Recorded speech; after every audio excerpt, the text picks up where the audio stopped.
ఈ హెడ్డింగ్ నిన్న రాత్రే నేను చెప్పే వాళ్ళు అదే హెడ్డింగ్ పెట్టుకొచ్చారు. రాతి యుగం కావాలా స్వర్ణయుగం కావాలంటే ఈనాడు ఆంధ్రజ్యోతి ఇద్దరు కూడా అదే. ఇంతకీ రాతి యుగం అంటే ఏంటో తెలుసా? ఒక కనబడినటువంటి జంతువుని రాతితో కొట్టి చంపి దాన్ని పట్టుకుని పీక్కు తినటం అనమాట. ఇప్పుడు ఆంధ్రప్రదేశ్లో ఆ స్థాయికి దిగజారేమో మనం.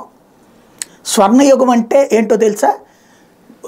ఏది వజ్రాలు వైడూర్యాలు కుప్పల పోసి అమ్మినటువంటి రోజులు.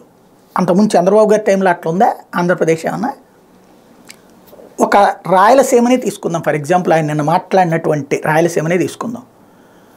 ప్రతి ఇంటికి ఇవాళ ఉచిత బియ్యం 5 కిలోలు వస్తున్నాయి. ఉచిత బియ్యం 5 కిలోలు, రేషన్ బియ్యం 5 కిలోలు వస్తున్నాయి. ప్రతి మనిషికి 10 కిలోలు చొప్పున, నలుగురు ఉంటే 40 కిలోలు. అంటే 40 కిలోలు ఎంతకు వస్తున్నాయి? 20 రూపాయలకు వస్తున్నాయి.